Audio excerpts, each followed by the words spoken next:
Good morning, student. I am Pankaj Tiwari. Today I am going to explain class 8th Social Studies Geography part 2nd. But before this teaching, इस teaching से पहले मैं आप लोगों को शिक्षक दिवस की ढेर सारी शुभकामनाएं देना चाहता हूं।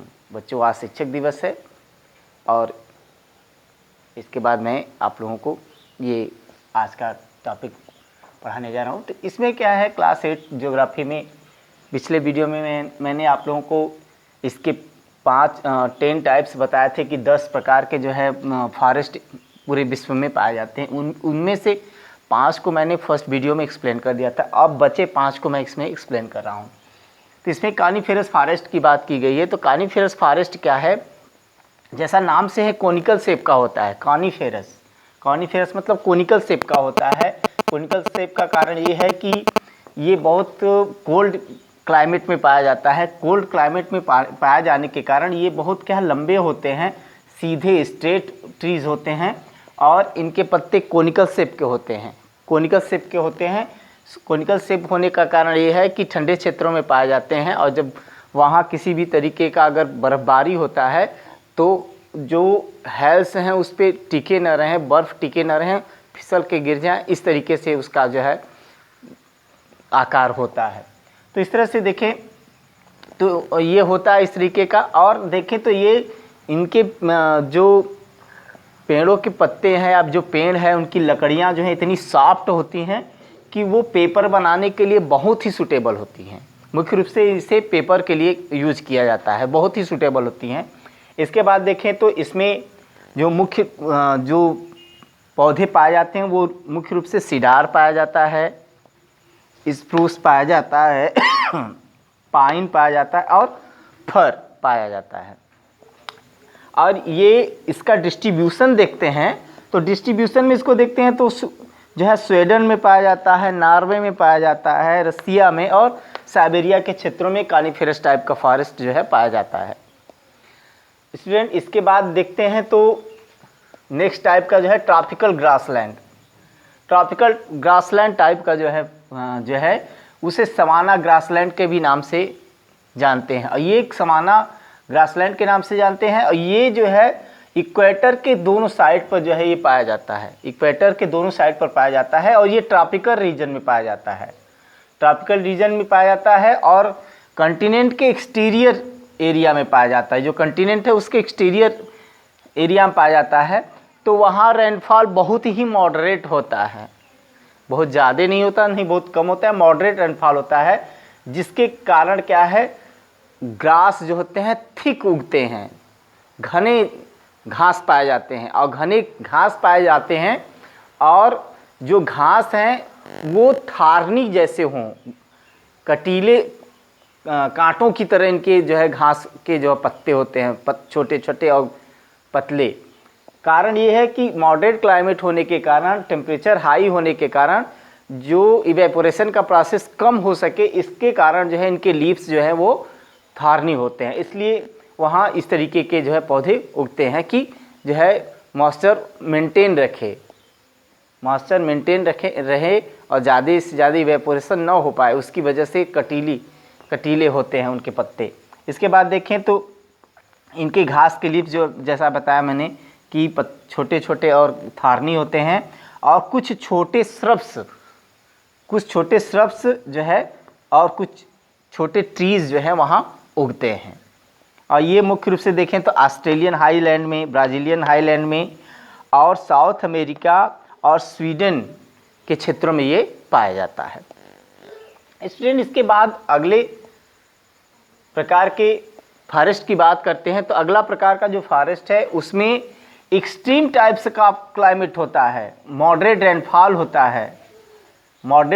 होता है, जिसके कारण वहाँ जो है घास उगते हैं। एक्सट्रीम टाइप का क्लाइमेट और रेनफॉल मॉडरेट होता है, तो इस कारण बस वहाँ जो है घास के मैदान उगते हैं।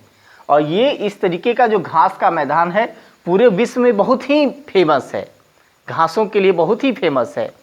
और ये जो है विश्व के अलग अलग क्षेत्रों में पाया जाता है। तो देखते हैं, तो जिससे नॉर्थ अमेरिका में प्रेरीज, ये रीजन जो है सबसे इम्पॉर्टेंट रीजन है। अब तो प्रेरीज को क्लियर करके वहाँ जो है गेहूं की अच्छी खेती की जा रही है, इसलिए इसको कहते हैं granaries of the world, granaries of the world या wheat bowl basket of the wheat, wheat bowl of the basket. तो वीट का जो है कटोरा कहा जाता है। इसके बाद देखें यूरोप में स्टेपीज पाया जाता है, और साउथ अमेरिका में पंपास पाया जाता है, ऑस्ट्रेलिया में डाउन्स पाया जाता है, और साउथ अफ्रीका में वेल्ड पाया जाता है। तो ये कुछ घास के मैदान हैं जो अलग अलग क्षेत्रों में पाए जाते हैं। इसके बाद बात करते हैं टुंड्रा रीजन। नाम से ही टुंड्रा रीजन है। नॉर्दर्न हेमिस्फीयर का जो पार्ट है, हाँ, नॉर्थ आर्कटिक जो ओशन है, नॉर्थ आर्कटिक ओशन के आसपास का जो क्षेत्र है, वहाँ क्या है, हाई अल्टीट्यूड एरिया है, और क्या है, टुंड्रा रीजन है। वहाँ क्या है, टेम्परेचर बहुत ही लो होता है। टेम्परेचर लो होने के कारण वहाँ क्या है, किसी भी तरीके का देखें तो क्या है, पहले तो लो टेम्परेचर होने के कारण पूरी तरीके से आइस से कवर है।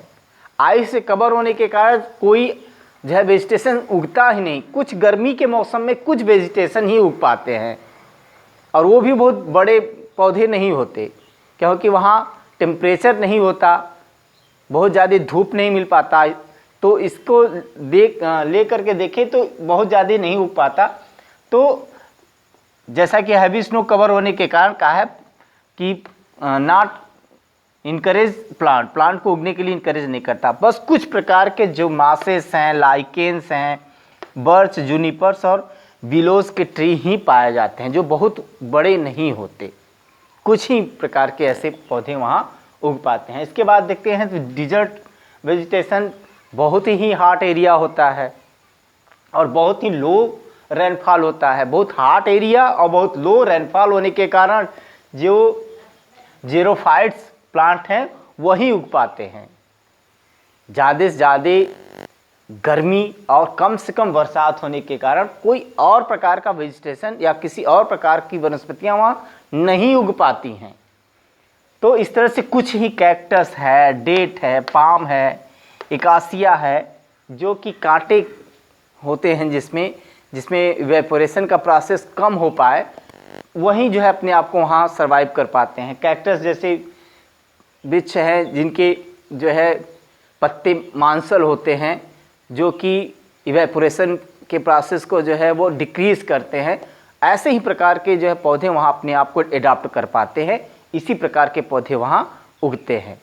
इसके बाद ये देखें तो ये पूरे विश्व में Sahara desert, Kalahari desert, Australian desert, Atacama desert और अरबियन डिज़र्ट, कुछ ऐसे डिज़र्ट हैं जहाँ इस प्रकार के वेजिटेशन पाए जाते हैं। इंडिया में भी है थार डिज़र्ट। तो इस तरीके के कुछ डिज़र्ट ऐसे हैं जो कि जहाँ इस तरीके का वेजिटेशन वहाँ पाया जाता है। तो जैसा मैंने आपको पहले भी बता दिया था कि किसी भी प्रकार के वेजिटेशन को उगने के लिए जो सूर्य के प्रकाश का ड्यूरेशन है, सनलाइट का ड्यूरेशन है, और रेनफॉल कितना होता है, उसके अकॉर्डिंग टेम्परेचर और मॉइस्चर रिलेट करके ही वहाँ उस प्रकार से अगर जिस तरह की मिट्टी होती है उसके अनुसार ही वहाँ वनस्पतियाँ उग पाती हैं। उसके अनुसार इसको विश्व में जो वनस्पतियाँ उनको 10 भागों में बांटा गया था। उसमें 5 पार्ट मैंने पिछले वीडियो में एक्सप्लेन कर दिया, 5 पार्ट इसमें, और नेक्स्ट वीडियो में जो वेजिटेशन इन इंडिया है उसके बारे में आप लोगों को बताऊंगा।